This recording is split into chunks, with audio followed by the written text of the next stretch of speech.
Boa noite. É um prazer nós estarmos aqui novamente para expor a palavra de Deus. Queria agradecer o Elias, porque hoje ele fez uma abertura mais resumida. Da outra vez você tomou meia hora da minha pregação. Mas tá bom.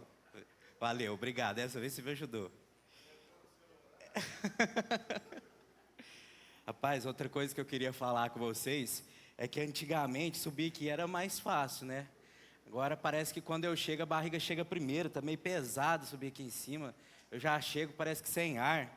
Me falaram que quando a gente casa, a gente engorda, mas eu não sabia que era tanto, não. Isso deve ser o olho gordo. Peguei só gordura. Mas vamos abrir as nossas Bíblias no livro de Daniel, no capítulo 4. Enquanto os irmãos procuram aí nas suas Bíblias, vou fazer uma breve oração novamente. Senhor nosso Deus, nós te pedimos com humildade diante de Ti, que a Tua presença esteja em nosso meio, para que o Teu Santo Espírito dirija cada um dos nossos corações, para que entendamos e compreendamos a Tua palavra. Pai, te peço que essa noite eu seja simplesmente uma ferramenta na Tua mão. Que a partir de agora o Eliel se cale, para que Deus fale por intermédio dele, para que o Senhor oriente todos nós que aqui estamos, que a Tua palavra seja exposta com autoridade, com verdade, e que ela possa transformar e impactar os corações que aqui estão. É isso que nós oramos, no nome do Senhor Jesus Cristo, amém. Vamos fazer a leitura dos 3 últimos versículos do capítulo 4, do versículo, os 4 últimos, versículo 34 até o versículo 37. A palavra do Senhor nos diz o seguinte, em Daniel 4 e 34. E ao final dos dias, eu, Nabucodonosor, ergui os meus olhos para o céu, e o meu entendimento retornou para mim. E eu bendisse o Altíssimo, e louvei e honrei aquele que vive para sempre, cujo domínio é domínio eterno, e o seu reino de geração em geração, e que todos os habitantes da terra são considerados como nada, e ele faz conforme a sua vontade, no exército do céu e entre os habitantes da terra, e ninguém pode paralisar a sua mão, ou dizer-lhe, o que fazes tu? No mesmo momento a minha razão retornou para mim, e para a glória do meu reino.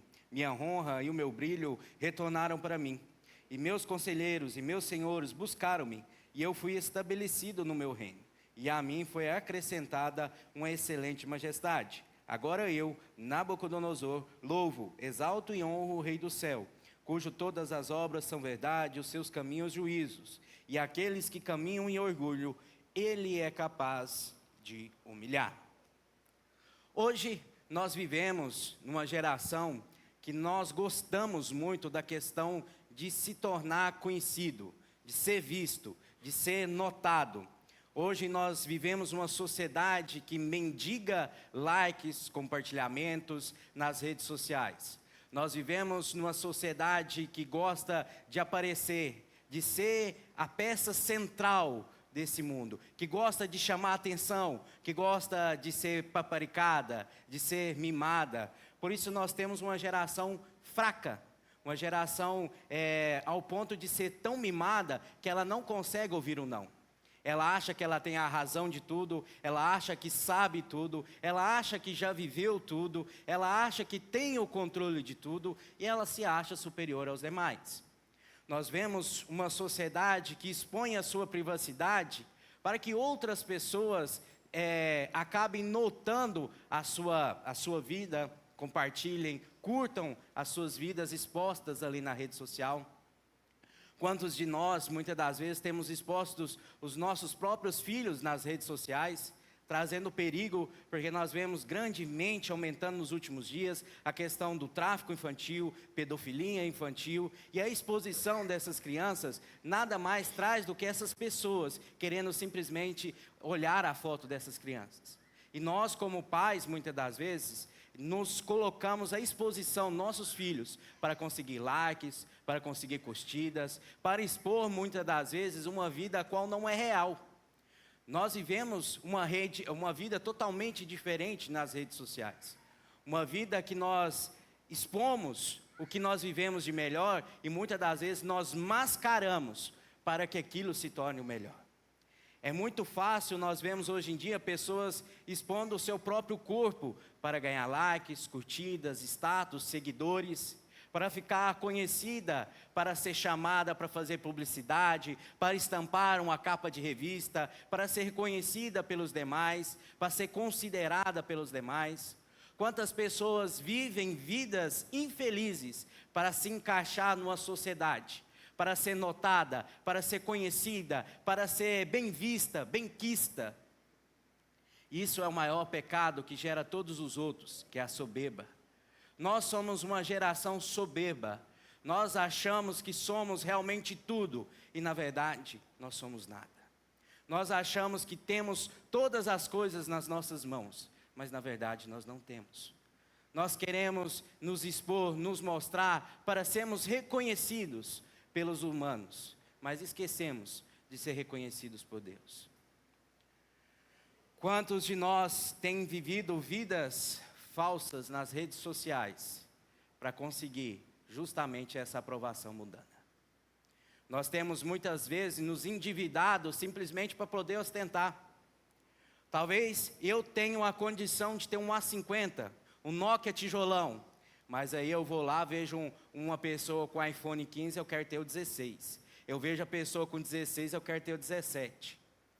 O preço do iPhone 17 dá para me comprar 2 telefones, 3, dependendo do telefone. Mas eu quero o iPhone 17 porque é status. Muitas das vezes já fizeram comparações, tem celulares muito bons que são quase a mesma coisa do iPhone pela metade do preço. Mas nós queremos o iPhone. Nós queremos dividir ele em 48 vezes. Minha casa talvez não tenha nem reboco. Minha porta é uma cortina lá para mim entrar. Eu não tenho a condição nem de ter o que comer direito em casa. Mas eu tenho que ter um iPhone parcelado em 48 vezes. O carro, eu não tenho condição de ter um Celtinha. Mas quero financiar um Civic, um Corolla. Eu preciso ostentar. Eu preciso me mostrar. Eu preciso chegar no lugar causando impacto para as pessoas verem e falar assim: nossa, olha lá. Cara num carrão. Eu preciso chegar numa loja e comprar uma blusinha de R$400 que dava para comprar 10 na Shopee. Só para justamente por causa de um logo ou de uma marca que tem na camiseta. Para mim poder ostentar. A Shopee já cansou de me ver lá querendo comprar camiseta no passado. Agora minha esposa me ensinou a economizar, já faz mais de 2 anos que eu não compro roupa. Tá vendo? Agora ela já fala, você já devia comprar, suas roupas estão acabadas. Eu falei, não, agora eu tenho que economizar, você me ensinou. Quando a gente casou, ela falou assim, eu vou te dar umas roupas novas. Aí ela foi logo na Conceito Homem. Eu falei, não, eu não tenho nem coragem de usar. R$300 uma camiseta, isso vai me dar até alergia. Pobre do jeito que eu sou, usar uma camiseta daquela? Não tem condição, não. Então, é justamente essa sociedade querendo se mostrar, querendo se reconhecer. E não só isso, nós somos uma sociedade que preza demais o elogio. Eu lembro quando eu era pequeno, minha mãe saía de casa para fazer compra, para fazer alguma coisa. Ela falava assim, ó, cuida do seu irmão que é pequeno e arruma a casa. Eu chegava, arrumava, lavava o banheiro, ficava todo felizinho. Aí ela chegava, não falava nada, eu saía triste para o meu canto, ficava calado. Aí agora tinha dia que ela chegava e falava assim, nossa meu filho, o banheiro tá limpo demais. Nossa, essa casa aqui eu estou vendo meu reflexo. Eu ficava assim, eu queria simplesmente o elogio. Se não tivesse elogio, eu não queria fazer. E a Aureline sofre porque hoje em dia eu estou do mesmo jeito. Se não elogiar, eu paro. O dia que ela parar de elogiar, não lava a louça mais, não lava o banheiro. Então a gente está numa sociedade justamente assim. Nós queremos nos encher, nos ser enchidos de elogios, de paparicamento, principalmente os homens. Os homens gostam do elogio, acha bom. Quando ele faz alguma coisa, a esposa elogia, ele fica parecendo aqueles galizezinhos, até de peitinho inchado, assim, ó. Oh, mas é bom, acha bom mesmo. Se vocês não elogiam o marido, vocês elogiam, que vocês vão ver o efeito que tem, é muito bom. Mas aqui nós temos a história de Nabucodonosor, o rei que foi punido por Deus justamente por questão dessa soberba, por ele querer aparecer, ser o maior. Nabucodonosor, naquela época, ele estava vivendo um reinado de paz. Ele já tinha conquistado tudo o que ele queria. Ele já tinha vencido todas as batalhas travadas. Ele já tinha destruído todos os seus inimigos. Então ele estava desfrutando de paz. E não só isso, o seu reinado tinha tanta riqueza que foi considerado por muitos estudiosos como a cidade mais rica de todos os tempos. De tanta riqueza, de tanta grandiosidade que a Babilônia tinha. Nabucodonosor abria a sua janela, vamos dizer assim, do palácio. Ele tinha acesso a uma das maravilhas do mundo antigo, que eram os jardins que ele fez para sua esposa. Quando nós, esposos, custa dar uma flor para a esposa, Nabucodonosor deu o jardim todo. E era a sétima, a sexta maior maravilha do mundo antigo. Era lindo, era maravilhoso. E na porta da casa dele já tinha isso. Ele tinha o templo do Deus dele, que foi considerado uma grande estrutura para aquela época. Ele tinha ruas cheias de leões na entrada do seu palácio. Ele tinha o seu palácio feito de ouro e de grandes especiarias. Então ele vivia numa época de grande prosperidade. E é nessa época que muitas das vezes nós temos a conduta de esquecermos e afastarmos de Deus. E começamos a falar que tudo o que nós conquistamos foi fruto do nosso esforço. E aí nós começamos a nos exaltar, começamos a nos glorificar, e a honra que teria que ser dada a Deus, começa a ser dada a nós mesmos. O versículo 1 até o versículo 3 nos diz: o rei Nabucodonosor, para todo o povo, nação, língua, que habita em toda a terra, paz vos seja multiplicada. A primeira coisa que a gente precisa notar nesse capítulo de Daniel, que aqui já começa diferente. Aqui já não é Daniel mais que está escrevendo, não é Daniel mais que está contando a história, não é Daniel mais que está relatando, aqui fala assim: eu, o rei Nabucodonosor. Então quem é o cara que está contando a história, que está mostrando esse relato, que está contando os fatos, não é Daniel, mas sim Nabucodonosor. Daniel provavelmente usou uma carta escrita por Nabucodonosor e colocou no livro. Porque ali Nabucodonosor conta tudo quanto ele passou, o tudo quanto ele sofreu, e da forma que Deus agiu na sua vida, para quebrantar o seu coração orgulhoso. Além de nós sabermos que foi Nabucodonosor que escreveu, nós precisamos saber para quem foi escrito. E aqui fala para todo o povo, nação e língua que habita em toda a terra. Não era só para os príncipes, não era só para os amigos, não era só para os conhecidos, não era só para a província da Babilônia, mas era para todo o seu reinado, para todas as línguas, para todos os povos, aonde a mensagem pudesse chegar, Nabucodonosor queria que ela chegasse. Nabucodonosor queria que todas as pessoas ouvissem esse relato, conhecessem, entendessem o que ele tinha para dizer. E por isso ele já começa de uma forma mais prazerosa de ser ouvida. Ele não começa, eu, rei, decreto, ou eu, o rei, estipulo. Ele começa, paz vos sejam multiplicada. Quando você pega uma carta com uma saudação no início, você já começa a ler a carta de uma forma diferente. Porque quando você saúda a pessoa, mesmo sem você conhecer, você está criando um laço com essa pessoa. É a mesma coisa como se nós, pregadores, fôssemos pregar aqui na plataforma. Primeiramente, eu preciso chamar a sua atenção para o que eu vou falar. Eu preciso quebrar esse elo, ou constituir um elo, aliás, entre a mensagem que vai ser falada e você que é o ouvinte. Então você precisa entender e trazer a sua atenção para o que eu vou falar. Então Nabucodonosor já começa, paz vos sejam multiplicadas. Quem estava lendo a carta fala assim, nossa, eu sou simplesmente um súdito, e Nabucodonosor já vem saudando, me desejando paz. Olha só, então a coisa é boa. Não é uma coisa ruim, não é um decreto ruim, não é uma consequência ruim que vai vir para mim. É uma coisa boa. Ele já está me desejando paz. Ele quer que a paz que eu sinto seja multiplicada ainda. Então isso é uma coisa boa, isso é um laço que ele estava criando com os ouvintes. E depois desse laço ele já começa dizendo qual era o propósito de todo o relato. Mostrar os sinais e as maravilhas que Deus tem feito. Nós podemos sair lá fora e olharmos a natureza, nós vamos ver os sinais da grandiosidade de Deus em cada detalhe. O trovão é como se fosse a voz de Deus sendo falada a nós. Os relâmpagos como se fosse a grandiosidade de Deus revelada. A chuva, a misericórdia de Deus ou a graça de Deus derramada. Nós temos as cachoeiras maravilhosas. E se tem uma coisa que eu gosto é cachoeira. Eu ando longe por causa de uma. Eu adoro, eu acho massa. Adoro não, porque aí a mulher fala assim, adora não, adora é só Deus. Então eu gosto, eu amo muito uma cachoeira. Então eu vou longe por causa disso, eu gosto de ficar admirando o quão Deus é tremendo de criar todas essas coisas. O espaço nos mostra cada detalhe que Deus criou, as estrelas, os planetas, os sistemas. Olha para dentro de você, um coração batendo, que leva sangue para todos os órgãos, tudo funcionando em cada detalhe, se um parar, todos os outros sentem. Isso é a grandiosidade de Deus, isso é o sinal de Deus revelado para cada um de nós. Então nós não temos como sair lá fora e falar, Deus não me revelou, Deus não falou comigo, Deus não se mostrou, porque Deus se mostra todo dia, em todo canto que a gente olha.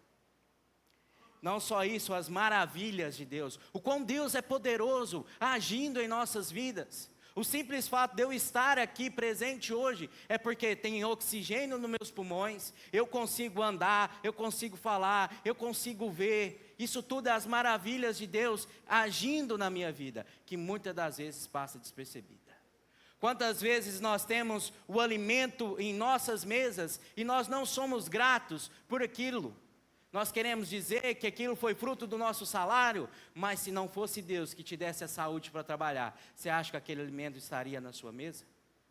Se Deus não desse a capacidade daquelas pessoas a plantarem, a cuidarem, se Deus não desse a chuva no solo, se Deus não fizesse que esse solo prosperasse e desse fruto, você acha que você teria esse alimento que você tem na sua mesa?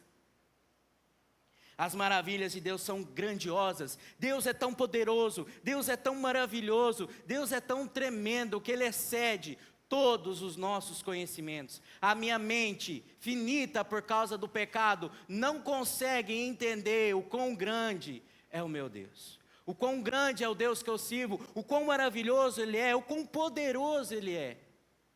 E nós devemos todos os dias procurar conhecer mais desse Deus. Os seus atributos, os atributos comunicáveis, incomunicáveis, os atributos que Ele passa a nós e o que é só dEle. Nós precisamos conhecer mais de Deus, como Deus age, quem Deus é. Joel 2 fala que nós morremos por falta de conhecer esse Deus, por falta de entendimento, por falta de buscar conhecimento dEle, por falta de querer entender quem Deus é, a forma que Ele age. Nós só queremos buscar a Deus muitas das vezes quando nós precisamos. Aí nós lembramos daquele gênio da lâmpada que vem para realizar os nossos desejos. Nabucodonosor, do versículo 4 até o versículo 9, ele fala dos sonhos, que ele estava deitado no seu palácio, com paz, tranquilidade. E de repente vem um sonho que lhe deixa atemorizado. Se você parar para pensar e refletir, nós estudamos de um sonho de Nabucodonosor que deixou assim.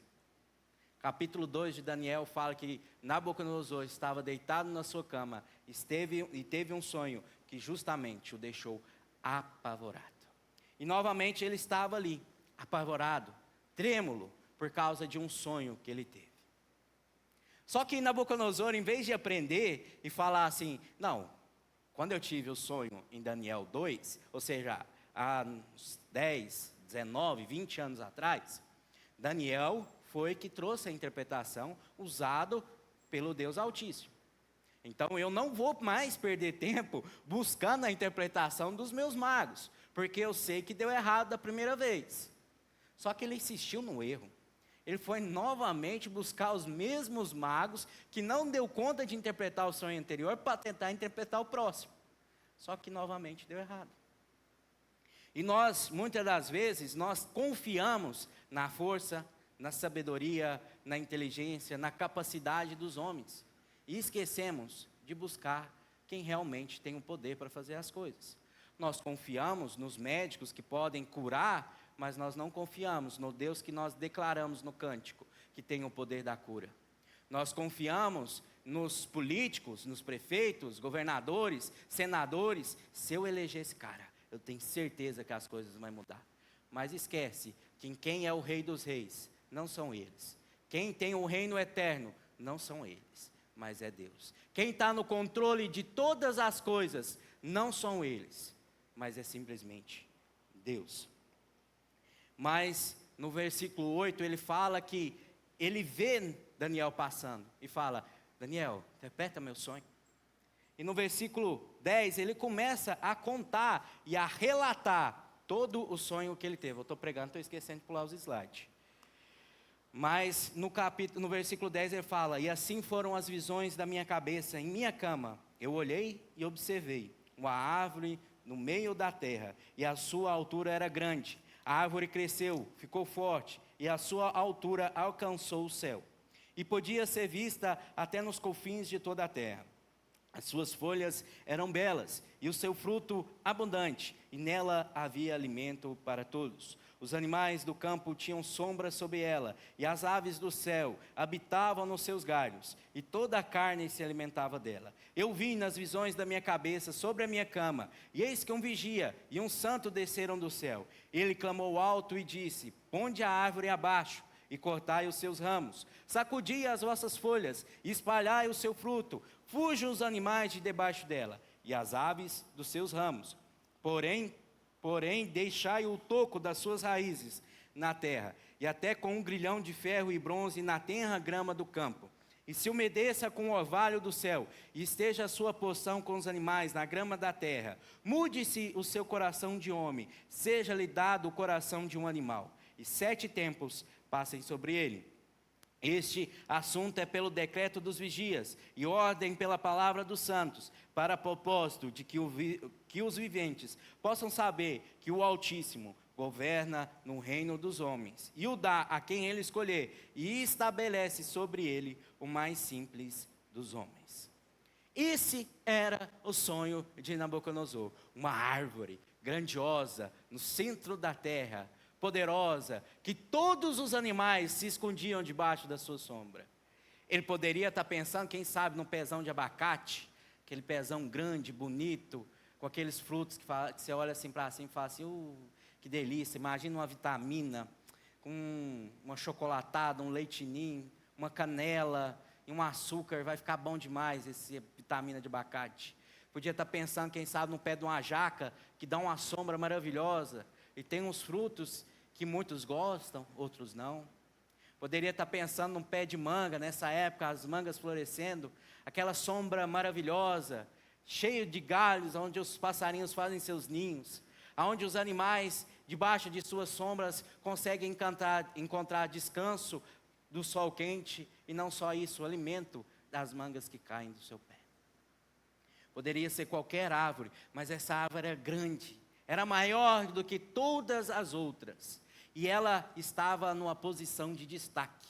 Ela não estava num canto qualquer da terra. Ela estava no meio. Quando a gente fala meio, é uma posição de destaque. Essa árvore estava se destacando acima das demais. E a sua altura estava chegando aos céus. Imagina Nabucodonosor pensando: essa árvore tão grandiosa. E de repente, no meio do sonho, me aparece um vigia que manda cortar essa árvore. Por que cortar essa árvore tão grandiosa? E não só isso, por que envolver a árvore toda com ferros, prender essa árvore na grama? Por que deixar o tronco e as raízes? Quem é esse vigia? Quem é esse que decreta o fim dessa árvore? O que significa? O que simboliza? Nabucodonosor podia ter vários pensamentos, tentando trazer a interpretação desse sonho. Mas a interpretação veio, e veio através de Daniel. Só que ela é uma interpretação dura, era uma interpretação que machucava, era uma interpretação que trazia, de certa forma, uma afronta contra o rei.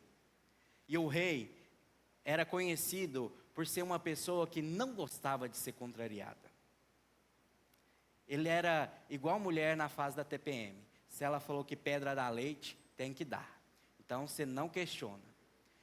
E o Nabucodonosor era da mesma forma. Se você falar qualquer coisa contra mim, eu te jogo na fornalha, eu te jogo para os leões, eu acabo com a sua vida, eu te mato, ou eu trago um fim contra você. E isso, de alguma forma, trouxe um remorso não, um medo a Daniel. O versículo 19 fala que Daniel, diante da interpretação, ele ficou parado 1 hora, pensando como ele ia falar para o rei aquela interpretação. A interpretação podia parecer dura, difícil de ser falada, mas ela tinha que ser falada.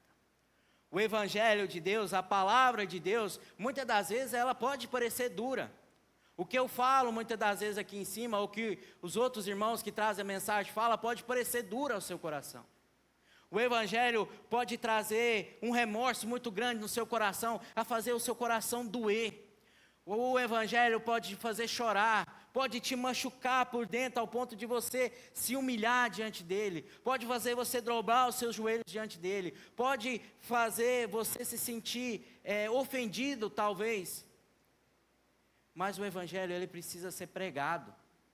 Se o Evangelho faz com que você se ajoelhe diante de Deus, amém. Se o Evangelho te moe por dentro, te faz chorar, te faz se arrepender, amém. Se a palavra de Deus faz com que você reconheça seu estado e busque a Deus, amém. Mas se a palavra de Deus te faz rir, se a palavra de Deus te faz se sentir bem, ou você está lendo a palavra errada, ou nós estamos expondo essa palavra de forma errada. A palavra de Deus não é feita para inflar o seu ego. A palavra de Deus não é feita para simplesmente te fazer se sentir bem. É claro que ela traz isso também. Só que a palavra de Deus foi feita para te modificar, foi feita para te transformar, foi feita para te trazer vida, foi feita para te trazer mudança, foi feita para te trazer arrependimento. Aleluia! Se todos nós saíssemos daquela porta chorando, quebrantado, com o coração moído diante de Deus. É triste quando o pregador chega aqui em cima, prega, orienta, fala da palavra de Deus, e ele vê as pessoas saindo daqui da mesma forma que entraram. Ou ainda mais, rindo, achando bom, como se o Evangelho, a palavra de Deus, não tivesse tido efeito nenhum nas suas vidas. É triste quando a gente vê isso. O nosso desejo, quando a gente expõe a palavra, é que essa palavra moa você por dentro, ao ponto de você reconhecer que necessita e precisa de Deus, que você é dependente de Deus, para que você reconheça o que foi dito em Apocalipse 3 ali para a igreja de Laodiceia: você é pobre, necessitado, nu, cego, e você precisa comprar a roupa, o colírio vindo de Deus. Doravante, se todos nós saiamos daqui essa noite reconhecendo que nós somos simplesmente pecadores e nada mais do que isso. Nós não temos nada de bom.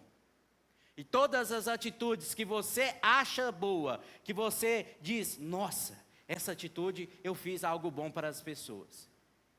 Não se gabe, porque não foi você que fez, mas foi o Espírito Santo através de você. Até as suas boas atitudes não são vindas de você, mas é vinda de Deus na sua vida. Se Deus, a partir desse momento, refrear a sua ação na vida dos seres humanos e deixar todos eles fazer as suas próprias vontades, se Deus, nesse exato momento, tirar o Espírito Santo das nossas vidas, nós não estaremos melhor do que ninguém lá fora. Nós estaremos roubando, matando, se prostituindo. Nós estaremos, como diz em Juízes 19, até o versículo 21, se corrompendo de uma forma total, que quando a gente lê aquela passagem, a gente assusta. Fala assim, não é possível. É sim. O homem sem Deus é capaz das piores coisas possíveis. Então põe uma coisa na cabeça, você não tem nada de bom. Você não é bom. Você precisa de Deus agindo na sua vida. Você precisa ser dependente de Deus. Você sozinho não consegue ir muito adiante. Você sozinho não consegue alcançar nada. Você acha que a casa que você tem, o carro que você tem, o alimento na sua mesa, a roupa que você veste, foi fruto do seu próprio esforço? Como eu disse no começo, se Deus não tivesse provido tudo isso, nós não estaríamos lá. nós não teríamos conseguido. E outra coisa, não adianta nada nós batermos no peito e falar, eu consegui, fui eu. Porque isso tudo veio de Deus. Foi Deus que nos deu. Foi Deus que nos capacitou para isso. Foi Deus que nos deu graça. Porque nós merecemos? Nós merecemos a casa sobre a nossa cabeça? Nós merecemos as bênçãos que Deus tem concedido? Não. Você nasce e morre merecendo o inferno. A única coisa que te tira de lá é a obra de Cristo Jesus na cruz. Não é os seus feitos, não são os seus méritos, não são a sua capacidade, não é a sua beleza, seu status social, ou quantos seguidores você tem na rede social. É a obra de Cristo Jesus na cruz. Não tem mérito nenhum nas suas conquistas. Foi Deus que te deu a capacidade delas. Aqui nós temos não só elementos do sonho de Nabucodonosor, como o significado deles. A árvore grandiosa que nós estudamos e lemos aqui, simbolizava Nabucodonosor. O rei que tinha conquistado grande território, agora tinha um reino próspero, farto, maravilhoso, um reino que, como diz Daniel, estava chegando aos céus, um reino que tinha conquistado várias coisas, e agora ele descansava de uma paz. Todas as pessoas estavam sujeitas às suas autoridades, à sua autoridade. Mas nós vemos que veio um vigia, um santo, que trouxe um anúncio de que a árvore seria cortada. E esse vigia, esse santo, é um anjo vindo da parte de Deus, para trazer a mensagem a Nabucodonosor. Você, que é essa árvore, você vai ser cortado. Ou seja, seu reino vai ser tirado. Só que não tem só notícia ruim, Nabucodonosor. Não é só eu vou te destruir, eu vou acabar com o seu reino, porque no sonho da estátua, todos os reinos foram destruídos. Não sobrou nada, o ouro, a prata, o bronze, o barro, o ferro, foram todos destruídos. Aqui não.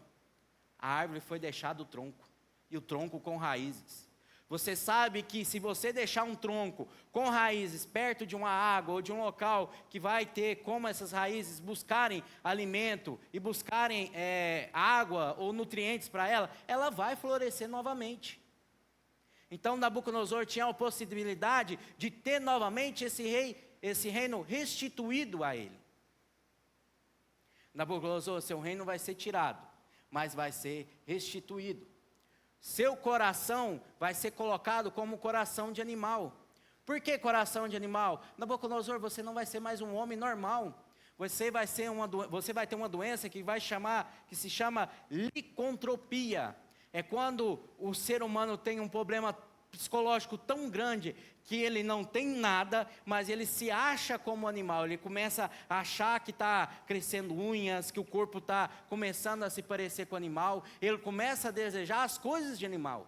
E foi o que aconteceu com Nabucodonosor, nós vamos ver. Ele comeu capim no meio dos bois, sendo molhado por orvalho, vivendo no meio do pasto, vivendo como um animal. Não só isso, um decreto vindo de quem? Da parte de Deus. E o decreto de Deus não muda. Então, aquilo que estava sendo dito para Nabucodonosor, nós tínhamos a certeza que iria acontecer. Mas qual é o objetivo? Por que Deus estava fazendo aquilo com Nabucodonosor? Simplesmente porque ele queria? Ou simplesmente só para fazer a vontade dele? Não. Deus queria instruir, Deus queria moldar, Deus queria transformar a vida de Nabucodonosor, para que ele reconheça que o Altíssimo governa no reino dos homens. Para que Nabucodonosor reconhecesse que quem colocou ele lá não foi os seus próprios méritos, mas foi Deus. Que Deus reina tanto nos céus como também na terra. Que todos os governadores, prefeitos, presidentes que são colocados lá, não foram colocados só pelos nossos votos, mas foram colocados porque Deus quis que eles estivessem lá. Ah, mas o presidente que eu tenho é péssimo. Deus colocou ele lá. Ah, o presidente que eu tenho não ajuda os pobres. Deus colocou ele lá. Se o presidente que você elegeu, ou que não foi eleito, você gosta ou não gosta, mas foi Deus que colocou ele lá. Deus tem o controle. Então, todas as coisas que acontecem hoje no mundo, tanto boas ou ruins, todas acontecem de acordo com a provisão de Deus. nada, presta bem atenção, nada acontece se não for Deus agindo. Nada, independente. Seja para a punição do povo ou para transformação, seja para trazer esse povo novamente para perto, como ele fez com a nação de Israel. Mas Deus traz comandantes ruins, para que o povo se volte a ele muitas das vezes. Então Deus está no controle, tanto do reino dos céus como na terra. E Nabucodonosor tinha que reconhecer isso, mas ele achava que não, que ele era o maioral, que Deus não tinha nada com isso. Para que saibas que o Altíssimo governa tanto o reino dos homens e faz o que quer. Para que ele reconheça que Deus está no controle. Cadê a outra? Perdi. Volta ali um pouquinho. Você não é o centro. Você não é o lindo, maravilhoso. Você não é o centro das coisas que acontecem. O mundo não gira em torno de você. Você não é o ponto fraco de Deus. A mensagem da palavra de Deus não fala sobre você. As coisas não giram em torno da sua vontade. O mundo não gira de acordo com o seu querer. As coisas não acontecem da forma que você quer. O mundo não gira em torno de você. Põe isso na sua cabeça. Não gira. Você não é o centro das coisas. Você precisa reconhecer que Deus faz o que quer, que Deus age, que Deus que comanda, que Deus é soberano, que nós somos simplesmente pecadores nas mãos de um Deus santo. A Bíblia fala e relata desse Deus maravilhoso, a qual nós devemos simplesmente louvar, glorificar e lhe dar toda a honra e toda a glória. Versículo 27, Daniel chega para Nabucodonosor e fala o seguinte: portanto, ó rei, seja meu conselho aceitável a ti, e interrompe os teus pecados pela justiça, e as tuas iniquidades, mostrando misericórdia ao pobre, se isso pode ser um alongamento de tua tranquilidade. Meu amigo, minha amiga, meu irmão, minha irmã, o que eu tenho para te aconselhar é a mesma forma que Daniel. Interrompa hoje mesmo os teus pecados. Se você ainda é uma pessoa que vive no mundo de pecados e não conheceu a Jesus Cristo, não conheceu esse Deus que controla todas as coisas, não continue vivendo em pecado. Abandone esse pecado. Reconheça que você é dependente de Deus. Reconheça que você precisa da salvação de Deus. Reconheça que essa rebeldia do seu coração, de achar que você não precisa de Deus, vai te levar para o inferno. E se você, meu amigo, meu irmão, que já é um convertido, já tem Cristo nas suas vidas, mas continua agindo em pecado, interrompa a sua vida de pecado. Afaste daquele pecado que é o que nós falamos, pecados de estimação. Afaste daquilo que está interrompendo a sua verdadeira comunhão com Deus. Não ache porque você faz parte de um ministério, ou que você está tendo o privilégio de vir na reunião, ou que você é cria de um lar cristão, que você vai ter os céus. Que isso vai te salvar. Que isso vai te fazer melhor que os outros. Não. Arrependa-se.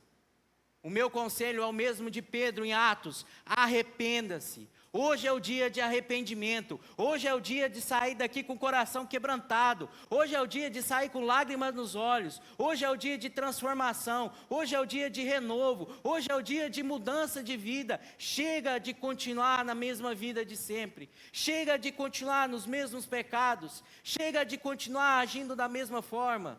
Nós precisamos mudar.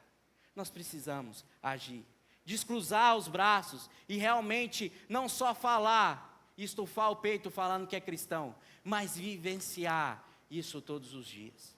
Agir de acordo com um cristão, viver como um cristão. Versículo 28, e fala que tudo veio sobre Nabucodonosor. Se veio, foi porque Nabucodonosor rejeitou o conselho de Daniel. Não faça como rei, não rejeite esse conselho.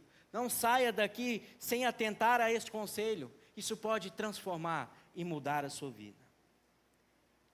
Você pode achar que Deus está demorando, que Deus não vai voltar, que Deus não vai punir os seus pecados. Mas no versículo 29, fala que passou 12 meses até que a punição de Nabucodonosor chegou. Nabucodonosor podia até ter esquecido do sonho de Daniel, da revelação, da interpretação que Daniel deu do seu sonho.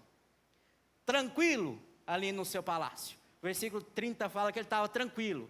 Saiu no seu palácio, estava admirando a Babilônia. Esqueceu do conselho de Daniel, ignorou Daniel.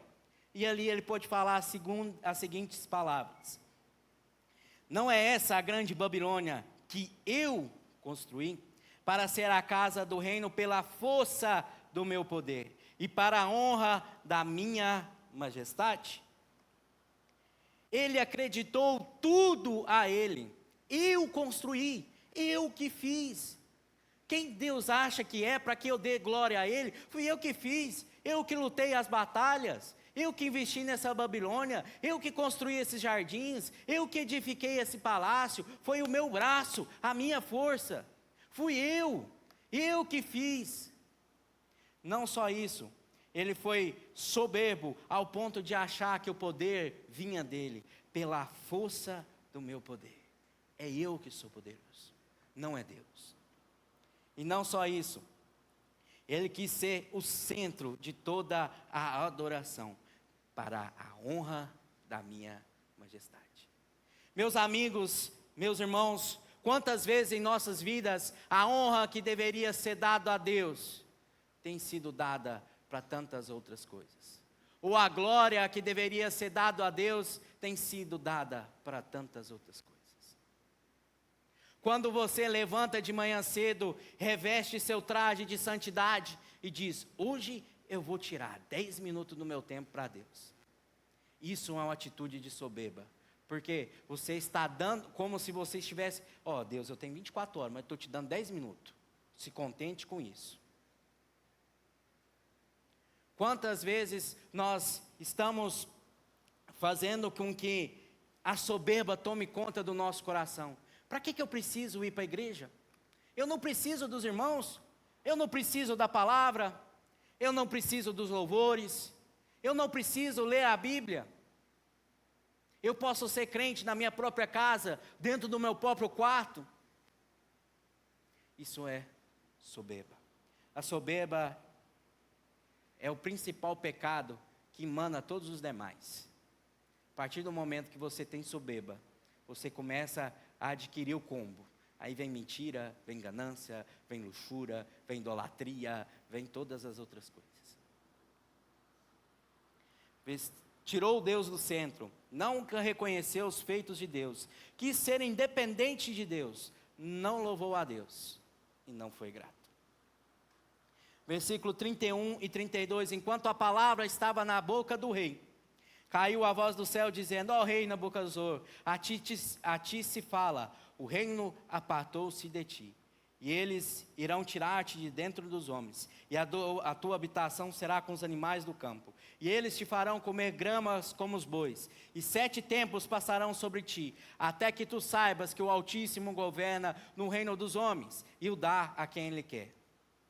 Na mesma hora a coisa cumpriu-se sobre Nabucodonosor, e ele foi levado dentre os homens, e comeu grama com os bois, e seu corpo foi molhado pelo orvalho do céu, até os seus cabelos crescerem como penas de águia, e as suas unhas como as garras de pássaro. Pode passar. A soberba leva à queda. Não tem como você encher seu coração de altivez, de soberba, e achar que uma hora ou outra essa queda não vai vir. A humilhação maior que Nabucodonosor podia ter. Um rei, uma autoridade, o maior reino daquela época era o dele. Agora ele estava comendo capim junto dos bois. O cabelo crescendo, as unhas crescendo, vivendo realmente como um animal. A punição de Deus não falha. Não pague para ver. Não espere que ela chegue, mas procure se humilhar diante de Deus, antes que seja tarde. Deus humilha o homem para que ele reconheça quem realmente reina. Não é você que está no controle das coisas. Não é você que reina ou toma conta da sua vida. é Deus que está no controle. Entregue a sua vida para Ele e realmente coloque Ele no controle das coisas. Porque é muito fácil nós chegarmos e olhar, Deus, toma conta da minha vida. Mas aí Deus chega e fala assim, não. Você vai lá e dá um jeitinho, fala sim. Deus, não. E eu sei, sim. Deus, não. E eu sei, sim. Eu quero, eu posso. E é aí que está o perigo. Deus quer agir na sua vida, mas você precisa fazer a sua parte também. Deus está te auxiliando, Deus está te orientando, Deus está te revelando as coisas através da Bíblia, mas você tem ignorado, você tem endurecido ao seu coração e não tem deixado Deus agir, Deus transformar você realmente. A ordem de Deus se cumpriu, de Deus somos dependentes, tudo vem de Deus e não merecemos nada, nada, nada, nada, nada. Tudo é graça. 5 exemplos de soberba, nós já estamos terminando. 5 exemplos de soberba na Bíblia que levaram à queda. Primeiro, Gênesis 3. Quando a serpente diz para Eva, você será igual a Deus. Não. Imagina, nossa, ser igual a Deus? Mas eu vou comer desse fruto mesmo. E foi o que aconteceu. E a consequência foi Eva expulsa do jardim, as mulheres tendo dor para parto, nós temos que morrer, todos nós padecemos por causa da consequência daquele pecado. E além de tudo isso, a gente ainda ganhou uma herança, que é o lago do fogo do inferno, por causa do pecado de Eva e Adão. Satanás, o anjo que estava na presença de Deus, quis ser maior do que Deus. E hoje, não habita mais o céu, mas habita a terra. E não só isso, com o destino já definido. O lago de fogo foi feito simplesmente para ele e seus auxiliares. Mas nós, muitas das vezes, fomos para lá por causa dos nossos pecados. Por causa da nossa rebeldia, da nossa soberba, que nós não achamos que precisamos de Deus. Fariseu, em Lucas 18, eu não sou como esse publicano. Eu oro, eu jejuo, eu sou devoto, eu vou na igreja, eu participo do louvor, eu participo da pregação. Eu sou melhor do que aquele. Eu estou firme dizimando na igreja. Eu estou fazendo aquilo e aquilo outro. Aquele ali é simplesmente um publicano. O Eliezer pregou esses dias, Miqueias, foi na Miqueias que você pregou? Do povo que fazia as coisas e Deus não aceitava. Isaías, o povo de Israel ofertava, fazia sacrifícios, tentava agradar a Deus, mas nada disso era aceito, porque eles estavam em pecado, porque eles estavam com soberba nos seus corações. Em Amós capítulo 6 fala que Israel era uma nação que se achava melhor do que as outras. Eu sou filho de Deus, eu sou do povo de Deus, Deus não vai me punir não, isso aí é só Predom, Filisteus, Tiro, Babilônia, eu sou filho de Deus, Deus não vai trazer a sua punição. E não só trouxe, como nós estamos lendo ela justamente hoje, o cativeiro babilônico, onde a nação de Israel foi dizimada em grande parte, muitas pessoas mortas, Jerusalém totalmente destruída, o templo destruído, as muralhas destruídas, os palácios destruídos e chegando numa miséria total. O rei Herodes Agripa I, em Atos 12, não deu o devido louvor a Deus e fez a mesma forma que Nabucodonosor, se engrandeceu, se ensoberbeceu e foi comido na mesma hora, vivo por bichos. Então nós não devemos ser soberbos. Abre para mim a Bíblia aí em Filipenses 2 e 5 para mim, por favor. Todos esses foram exemplos de soberba e todos eles foram destinados à queda. Filipenses 2 de 5 a 11 diz o seguinte: tendo em vós o mesmo sentimento que houve também em Cristo Jesus, pois ele, subsistindo em forma de Deus, não julgou como usurpação ser igual a Deus. Até o 11. Antes a si mesmo se esvaziou, assumindo a forma de servo, tornando-se em semelhança de homens e reconhecido em figura humana. assim mesmo se humilhou, tornando-se obediente até a morte e morte de cruz. Pelo que também Deus o exaltou sobremaneira e lhe deu o nome que está acima de todo o nome, para que o nome de Jesus se dobre todo o joelho nos céus, na terra e debaixo da terra, e toda a língua confesse que Jesus Cristo é o Senhor, para a glória de Deus Pai. Esse é o exemplo que nós devemos seguir. Filho de Deus, nos céus, tendo toda a glória, toda a honra, se humilhou para vir ao mundo, para morrer numa cruz, a pior consequência que podia ter naquela época. Se sacrificou no Calvário, com a coroa de espinhos em sua cabeça, sendo humilhado, cuspido, esbofeteado, suas vestes rasgadas, para que nós pudéssemos ser salvos. Ele não tinha pecado nenhum, ele não tinha falha, nós sim. Mas ele se humilhou, e se humilhou até a sua morte, sendo obediente. E para encerrar, vamos ler o versículo 35. E todos os habitantes da terra são considerados como nada. E ele faz conforme a sua vontade, tanto nos exércitos do céu e entre os habitantes da terra. E ninguém pode paralisar a sua mão ou dizer-lhe: o que fazes tu?